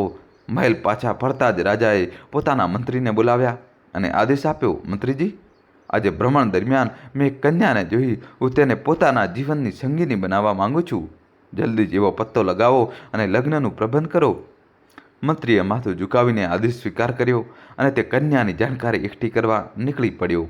બીજા દિવસે મંત્રીએ દરબારમાં રાજાને સૂચના આપી, મહારાજ, તે કન્યા તમારા પાડોશી રાજ્ય પારુલ નગરના રાજા ઉદય પ્રતાપની દીકરી રાજકુમારી રીકુમંતી છે. આ સાંભળીને રાજા શમશેરસિંહ ખૂબ પ્રસન્ન થયા અને બોલ્યા, આ તો ખૂબ શુભ સમાચાર છે. તું તરત રાજા ઉદય પ્રતાપ પાસે લગ્નનો પ્રસ્તાવ મોકલ. મંત્રીએ માથું ઝુકાવતા કહ્યું, મહારાજ, આમાં એક સમસ્યા છે. રાજકુમારી રીકુમતીના લગ્ન સાગર રાજ્યના રાજકુમાર સાથે નક્કી થઈ ચૂક્યા છે અને 2 દિવસ પછી એમના લગ્ન થવાના છે. આ સાંભળીને રાજા ક્રોધથી ભરાઈ ઉઠ્યા. એમણે ગરજતા કહ્યું, મંત્રી, શું તું મારા આદેશની અવહેલના કરી રહ્યો છે? યાદ રાખજે, એક મંત્રીનો કર્તવ્ય છે કે તે પોતાના રાજા માટે સર્વસ્વ સમર્પિત કરે. તારી કાયરતા અસહનીય છે. હું તને તાત્કાલિક મંત્રી પદ પરથી હટાવું છું. રાજાએ પોતાના સેનાપતિને નવો મંત્રી નિયુક્ત કર્યો અને કહ્યું, તરત રાજા ઉદય પ્રતાપ પાસે જા. તે મારા પ્રસ્તાવને અસ્વીકાર કરવાની હિંમત નહીં કરે. બીજા દિવસે રાજા શમશેરસિંહ પોતાના મંત્રી સાથે રાજા ઉદય પ્રતાપના મહેલ પહોંચ્યા. રાજા ઉદય પ્રતાપ ભયભીત થઈ ગયા અને વિચારવા લાગ્યા કે આ ક્રૂર રાજા અહીં કેમ આવ્યો છે? ક્યાંક તે યુદ્ધ માટે તો નથી આવ્યો? ઉદય પ્રતાપે ઊભા થઈને કહ્યું, મહારાજ, શમશેરસિંહ તમારું સ્વાગત છે. કૃપા કરીને જણાવો, હું તમારી શું સેવા કરું છું? શમશેરસિંહ બોલ્યા, રાજ, હું તમારા અહીં સંબંધ જોડવા આવ્યો છું. મેં તમારી દીકરી નિકુંભતીને મારી જીવનસંગીની માને લીધી છે, પરંતુ મને જાણ થઈ કે તમે એના લગ્ન સાગર રાજ્યના રાજકુમાર સાથે કરી રહ્યા છો. આ યોગ્ય નથી. દોસ્તો, કહાનીમાં હવે નવો ટ્વિસ્ટ આવશે. છેલ્લા સુધી જોજો અને વિડીયો લાઇક કરીને ચેનલ સબસ્ક્રાઈબ કરી દો. હું તમને ચેતવણી આપું છું કે પોતાની દીકરીના લગ્ન મારી સાથે કરી દો, નહીં તો પરિણામ ભયાનક થશે. રાજા ઉદય પ્રતાપે આ સાંભળીને ભયભીત થવા છતાં શાંત સ્વરમાં કહ્યું, મહારાજ, તમે મારા પર ક્રોધ ન કરશો. મારી એટલી તાકાત નથી કે હું તમારી વિરુદ્ધ જઈ શકું. કાલે જ હું મારી દીકરીના લગ્ન તમારી સાથે કરી દઈશ. તમે નિશ્ચિત થઈને અહીં આરામ કરો. શમશેરસિંહ અને તેમના મંત્રી ત્યાં જ રોકાઈ ગયા. રાત્રે રાજા ઉદય પ્રતાપે દુખાથી શમશેરસિંહનો અંત કરવાની યોજના બનાવી, પરંતુ તે જ સમયે એમના ગુપ્તચરે સૂચના આપી, સાગરના રાજાએ સંદેશ મોકલ્યો છે. જો તમે પોતાની દીકરીના લગ્ન સાગરના રાજકુમાર સાથે કરાવવા માંગો છો તો તમારે તમારા રાજ્યનો અડધો ભાગ તરત સોંપવો પડશે, નહીં તો જાન નહીં આવે. આ સાંભળીને રાજા ઉદય પ્રતાપ મૂંઝવણમાં પડી ગયા. એમણે વિચાર્યું, મારી પાસે મારી દીકરી સિવાય કંઈ પણ નથી.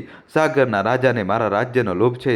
આના કરતાં તો સારો શમશેરસિંહ છે, જે મારી દીકરી પ્રત્યે પ્રેમ રાખે છે. બીજા દિવસે ખૂબ ધામધૂમથી રાજા શમશેરસિંહ અને રાજકુમારી રિંકુમતીના લગ્ન પૂરા થયા. રાજા પોતાની પત્નીને લઈને પોતાના મહેલ પાછા ફર્યા. જોકે એમનો સ્વભાવ થોડો બદલ્યો, પરંતુ અહંકાર અને વિજયની લાલસા સમાપ્ત ન થઈ. મહેલમાં રાણી રિંકુમતીએ ધીમે ધીમે જીવનને સ્વીકાર કરી લીધું હતું. તે માત્ર નામની રાણી નહોતી, પરંતુ મહેલની બીજી રાણીઓનું પણ માન સન્માન કરતી હતી. પરંતુ રાજા શમશેરસિંહની આક્રમણ અને કબજો કરવાની નીતિ તેમને દુઃખી કરતી હતી.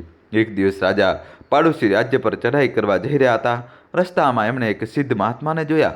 મહાત્મા પોતાની પત્ની સાથે પ્રસન્નતાપૂર્વક વાતો કરી રહ્યા હતા. આ જોઈને શમશેરસિંહના મનમાં શંકા ઉત્પન્ન થઈ. એમણે મહાત્માને કહ્યું, મહાત્મા, તમે પોતાની પત્ની સાથે એવો વ્યવહાર કરો છો જાણે તે તમારી દીકરી હોય. તમને સંત કહેવાનો કોઈ અધિકાર નથી. મહાત્માએ શાંત સ્વરમાં કહ્યું, રાજ, વિચાર્યા વગર આરોપ ન લગાવ.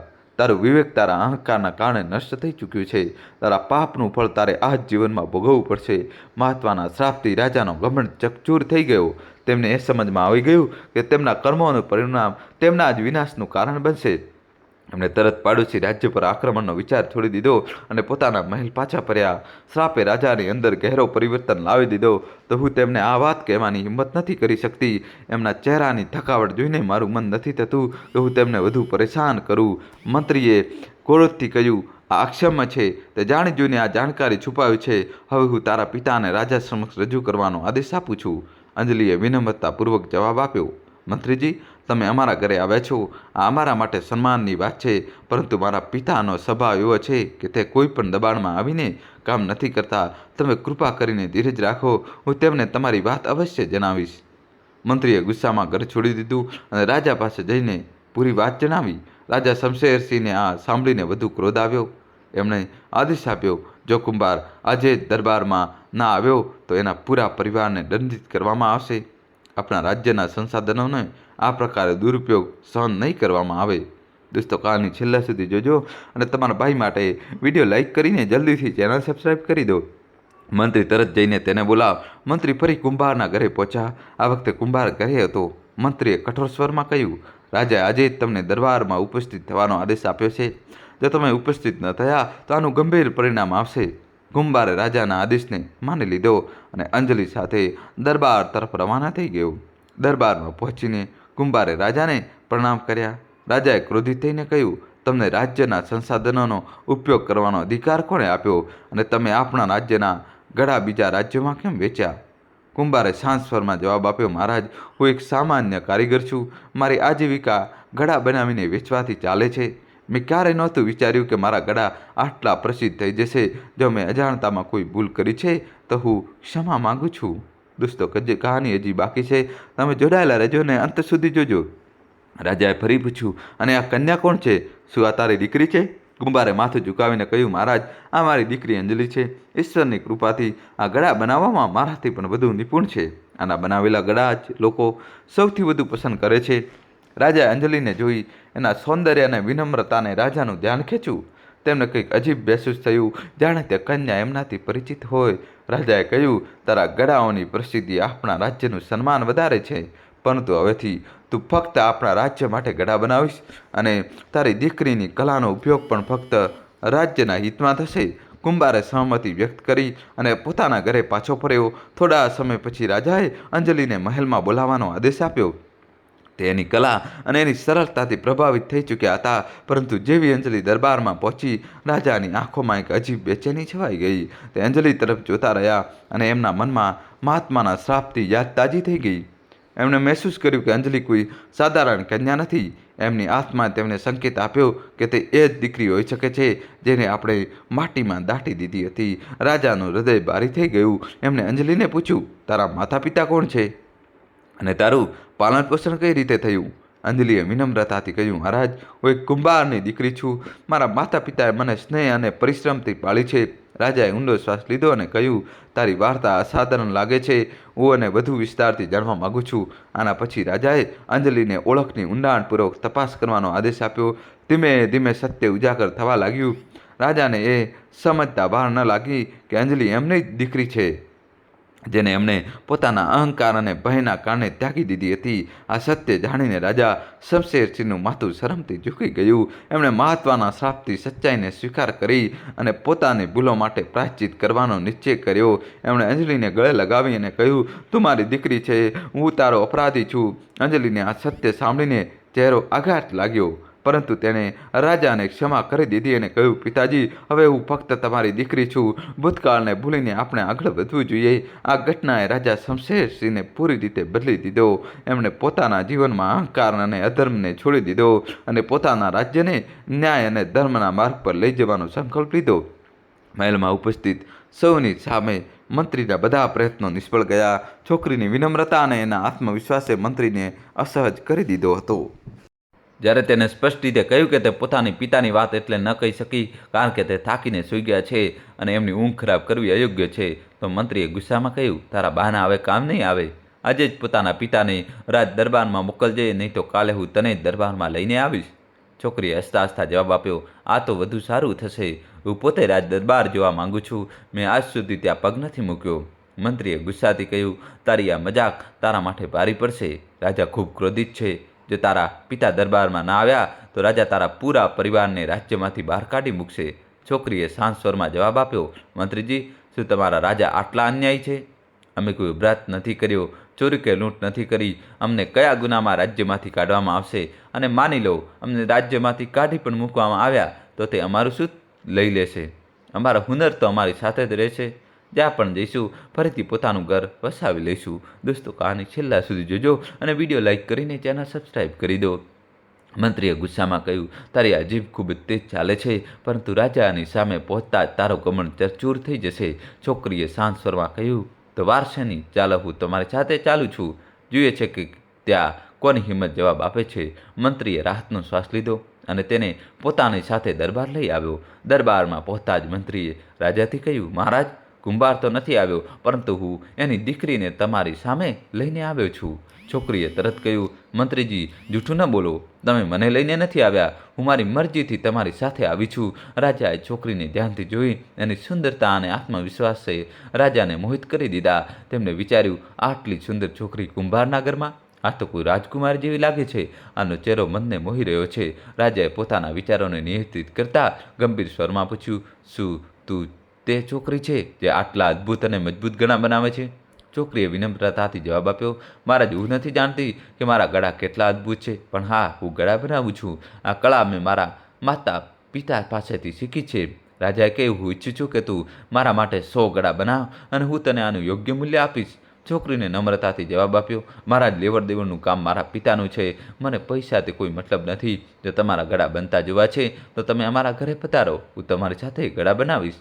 રાજાએ મંત્રીને કહ્યું, આ છોકરીને 100 સોનાની મોહર આપી દે. છોકરીએ ફરી જવાબ આપ્યો, ક્ષમા કરશો મહારાજ, મેં પહેલાં જ કહ્યું છે કે પૈસાનું કામ મારા પિતાનું છે. હું તમારા પાસેથી કંઈ પણ સ્વીકાર નથી કરી શકતી. આ કહીને તે પોતાના ઘરે પાછી ફરી, પરંતુ રાજાની આંખો અને મનમાં તે છોકરી વસી ગઈ હતી. પ્રેમ અજીબ હોય છે. રાજાની ઉંમર 50 વર્ષની આસપાસ હતી અને છોકરી ફક્ત 12 વર્ષની. બંનેની વચ્ચે કોઈ સમાનતા નહોતી, પરંતુ મહાત્માનો શ્રાપ હવે પોતાનો પ્રભાવ બતાવવા લાગ્યો હતો. દોસ્તો, કહાની છેલ્લા સુધી જોજો અને તમારા ભાઈ માટે વિડીયો લાઇક કરીને ચેનલ સબસ્ક્રાઇબ કરી દો. રાજાના દિલો દિમાગ પર તે છોકરી પૂરી રીતે છવાઈ ગઈ હતી. તે જ્યારે દરબારમાં બેસતા તો તેમને દરેક તરફ એ જ છોકરી દેખાતી. રાત્રે જ્યારે રાજા પાણી સાથે સૂતા તો તેમને લાગતું કે પથારી પર રાણી નહીં, પરંતુ એ જ છોકરી સૂતી છે. રાજાએ પોતાના વિચારોને નિયંત્રિત કરવાની કોશિશ કરી, પરંતુ તે સફળ ન થઈ શક્યા. આખરે તે પોતે કુંભારના ઘરે પહોંચી ગયા. કુંભાર ઘરે નહોતો. છોકરીની માં રાજાને જોઈને ગભરાઈ ગઈ. તેને કહ્યું, મહારાજ, આ મારું સૌભાગ્ય છે કે તમે અમારા ઘરે આવ્યા. જણાવો, હું તમારી શું સેવા કરી શકું છું? રાજાએ કહ્યું, મને કોઈ સેવાની જરૂરિયાત નથી. હું તો તારા અદ્ભુત હુનરને જોવા આવ્યો છું. મારે જોવું છે કે તે ગળા કઈ રીતે બનાવે છે. છોકરીની માં દોડીને અંદર ગઈ અને તારાને બોલી, દીકરી, રાજા આપણા ઘરે આવ્યા છે. જલ્દી ઉઠ અને તેમને પોતાના હાથથી ગળા બનાવીને બતાવ. તારાએ ઊંઘમાં પડખું બદલતા કહ્યું, માં, તમે જોઈ રહ્યા છો કે હું સૂઈ રહી છું. રાજાને કહો તે રાહ જુએ. માએ ગુસ્સામાં કહ્યું, તું હોશમાં છે કે નહીં? તે કોઈ સાધારણ વ્યક્તિ નથી. આ આપણા રાજ્યના રાજા છે. જલ્દી ઉઠ અને તેમના ગળા બનાવીને બતાવ. તારાએ શાંત સ્વરમાં કહ્યું, માં, મેં કહ્યું છે કે રાજાને કહો કે રાહ જુએ અથવા પછી આવે. માં બહાર આવી અને રાજાની માફી માંગતા બોલી, મહારાજ, કૃપા કરીને ક્ષમા કરો. તારા મોડી રાત સુધી ગળા બનાવતી રહી અને હવે થાકીને સૂઈ ગઈ છે. કૃપા કરીને થોડી રાહ જોઈ લો. રાજાએ હસતા હસતા કહ્યું, કોઈ વાત નહીં, હું રાહ જોઈ લઈશ. ત્યારે તારા પોતાની ઊંઘ પૂરી કરીને જાગી તો તેને રાજા પાસે આવીને તરત પોતાના કામમાં લાગી ગઈ. તેને રાજાને ગળા બનાવીને બતાવ્યા. રાજા એની કળાને જોઈને પ્રસન્ન થયા અને બોલ્યા, તું ગળા બનાવતી રહે. તને કામ કરતા જોવું મને ખૂબ સારું લાગે છે. પરંતુ રાજાના મનમાં તારા માટે જે ભાવનાઓ જાગી ચૂકી હતી તે હવે વધુ ઊંડાણથી મૂળ પકડવા લાગી. મહાત્માનો શ્રાપ ધીમે ધીમે પોતાનો પ્રભાવ બતાવી રહ્યો હતો. તારા મનોમન વિચાર કરવા લાગી કે રાજાને આ કઈ રીતે સમજાવવું કે ગળા બનાવવાની વિધિ દરેક વાર એક જેવી જ હોય છે. તે ચિંતિત હતી કે રાજા સવારથી ત્યાં જ બેઠા છે અને હજી સુધી મહેલ નથી પાછા ફર્યા. તેને એ પણ લાગ્યું કે કદાચ રાજા ભૂખ્યા હશે. આ વિચાર સાથે તારાએ પોતાની માને કહ્યું, માં, મહારાજને ભોજન કરાવ. માએ ઘરમાં બનેલું સાધારણ ભોજન રાજા સામે પીરસી દીધું. રાજાએ ખૂબ પ્રેમથી તે ભોજન કર્યું. તે સાધારણ ભોજનમાં જે આનંદ રાજાને મળ્યો તે મહેલના સ્વાદિષ્ટ વ્યંજનોમાં પણ નહોતો મળ્યો. ભોજન પછી પણ રાજા ત્યાં જ બેસી રહ્યા અને દિવસભર તારાને ગળા બનાવતા જોતા રહ્યા. સાંજ થતાં જ રાજા મહેલ પાછા ફર્યા, પરંતુ આખી રાત પડખા બદલતા રહ્યા. એમના મનમાં ફક્ત એ જ વિચાર હતો કે ક્યારે સવાર થશે અને તે ફરી તારાને મળવા જશે. દોસ્તો, કહાની છેલ્લા સુધી જોજો. રાજા પાગલ થઈ ગયા છે. નવો ટ્વિસ્ટ આવશે. સવાર થતાં જ રાજા ફરી તારાના ઘરે પહોંચી ગયા. તારાએ મહેસૂસ કર્યું કે રાજાનું વારંવાર આવવું અસામાન્ય છે, પણ તેને કંઈ કહ્યું નહીં. રાજા ફરી બેસીને તેને કામ કરતા જોવા લાગ્યા. આ વખતે તારાએ જોયું કે રાજા ગળાને જોવાને બદલે તેને જોઈ રહ્યા છે. આ જોઈને તેને કહ્યું, મહારાજ, તમે ગળા પર ધ્યાન આપો. મને જોવામાં શું રાખ્યું છે? રાજાએ ગંભીરતાથી જવાબ આપ્યો, મને ગળાથી કોઈ મતલબ નથી. હું તો તને જ જોવા આવ્યો છું. ખબર નહીં કેમ, પણ મારા મનમાં બસ એ જ થઈ રહ્યું છે કે તું મારી સામે બેઠી રહે અને હું તને જીવનભર જોતા રહું. તારા આ સાંભળીને મૂંઝવણમાં પડી ગઈ. તેને કહ્યું, મહારાજ, તમે આ શું કરી રહ્યા છો? મને કંઈ સમજમાં નથી આવી રહ્યું. કૃપા કરીને સ્પષ્ટ રીતે કહો. રાજાએ ગંભીર સ્વરમાં કહ્યું, હું તારા પ્રત્યે સ્નેહ અનુભવું છું અને તારી સાથે લગ્ન કરવા માંગુ છું. તારાએ આશ્ચર્યચકિત થઈને જવાબ આપ્યો, મહારાજ, તમે આ શું કરી રહ્યા છો? તમે મારાથી ખૂબ મોટા છો અને મારા પિતા સમાન છો. ભલા તમારી સાથે મારા લગ્ન કઈ રીતે થઈ શકે? અને પછી હું તો હજી એક બાળક છું. રાજાએ આત્મવિશ્વાસથી કહ્યું, મનુષ્યનો સાચો પ્રેમ ઉંમરથી નહીં આંકવામાં આવતો.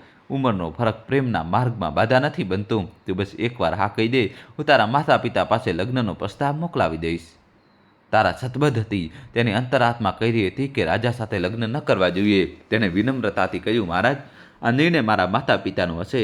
જે કંઈ તે નક્કી કરશે એ જ મને સ્વીકાર હશે. દોસ્તો, કહાની છેલ્લા સુધી જોજો અને વિડીયો લાઇક કરી ચેનલ સબસ્ક્રાઈબ કરી દો. રાજા પ્રસન્ન થઈને બોલ્યા, બસ આ જ સાંભળવા માંગતો હતો. રાજા મહેલ પાછા ફરીને પોતાની રાણી રિંકુ મોહિનીને કહ્યું, મહારાણી, આપણે વૃદ્ધ થઈ ગયા છીએ અને હજી સુધી કોઈ ઉત્તરાધિકારી નથી આપી શક્યા. મેં વિચાર્યું છે કે એક બીજા લગ્ન કરી લઉં. રાણીએ સહમતિ વ્યક્ત કરી અને કહ્યું, તમે સાચું વિચાર્યું છે. આ શુભ કાર્યને જલ્દી પૂરા કરો. રાજાએ પંડિતને તારાના ઘરે સગુન લઈને મોકલ્યા. પંડિતે કુંભારને કહ્યું, મહારાજ, તમારી દીકરી તારા સાથે લગ્ન કરવા માંગે છે. આ સાંભળીને કુંભારના પોતાના કાન પર વિશ્વાસ ન થયો. એમણે કહ્યું, મારી દીકરી ભલા કઈ રીતે રાણી બની શકે છે? પંડિતે કહ્યું, આ તમારા ભાગ્યમાં છે. જો તમે સહમત છો તો કાલે તમારી દીકરી રાણી બનીને રાજમહેલમાં પહોંચી જશે. કુંભારે સહમતિ આપી અને રાજા અને તારાના લગ્ન પૂરા થયા. તારા હવે રાણી બનીને મહેલમાં આવી ગઈ, પરંતુ વિધાતાની લખેલી નિયતિ પલટી ખાઈ ચૂકી હતી. એ જ રાત્રે રાણી રિંકુ મોહિનીએ પોપટોની વાતો સાંભળી, જેમાં આ ભયાનક સત્ય છુપાયેલું હતું કે તારા રાજાની પોતાની દીકરી છે. રાણી આ સાંભળીને સતવત રહી ગઈ. મહાત્માનો શ્રાપ પૂરો થઈ ચૂક્યો હતો. રાજાએ આ સત્ય સાંભળતા જ કુંભારને બોલાવ્યો. કુંભારે પૂરી સચ્ચાઈ જણાવી. રાજા અને રાણીને ખૂબ પસ્તાવો થયો. રાજાએ તરત તારાને રાજગાદી સોંપી દીધી અને ઘોષણા કરી કે તે હવે જંગલમાં તપસ્યા કરવા જશે. તારાએ રાજકુમારીના રૂપમાં શાસન સંભાળ્યું અને પોતાના રાજ્યને નવી દિશા આપી. દોસ્તો, કહાની છેલ્લા સુધી જોજો, હવે શીખ મળશે. પ્રિય દર્શકો, આ કથાથી શીખ મળે છે કે જીવનમાં કેટલીક વાતો ગુપ્ત રાખવી આવશ્યક છે, ભલે તે આવક હોય, સંઘર્ષ હોય કે બીજાની ગુપ્તતા. વિશ્વાસ અને સન્માન સંબંધોની નીવ છે અને દરેક વ્યક્તિએ પોતાની સીમાઓનું પાલન કરવું જોઈએ. તો દોસ્તો, આ હતી અમારી આજની વાર્તા. આશા છે કે આણે તમારા હૃદયને સ્પર્શ કર્યો હશે અને વિચારવાનો એક નવો દૃષ્ટિકોણ આપ્યો હશે. જો એવું લાગ્યું હોય તો આને એક લાઈક જરૂર આપજો અને કોમેન્ટમાં જણાવજો કે આગળની વાર્તા કયા વિશે હોવી જોઈએ. સ્કોરી અમારી સબસ્ક્રાઈબ કરવાનું ભૂલશો નહીં. બેલ આઇકનને દબાવજો અને વિડીયોને છેલ્લા સુધી જોવા બદલ ખૂબ ખૂબ આભાર. અને મિત્રો, ત્યાં સુધી હસતા રહો, શીખતા રહો અને જોડાયેલા રહો. અને તમારે કોમેન્ટ્સમાં જય શ્રી કૃષ્ણ તો લખવું પડશે. અને મિત્રો, કયા ગામ, કયા શહેરથી આ કહાની જોઈ રહ્યા છો એ કોમેન્ટમાં જરૂર જણાવજો. વિડીયો લાઈક કરીને તમારા ભાઈ માટે ચેનલ સબસ્ક્રાઈબ કરજો. ખૂબ ખૂબ આભાર.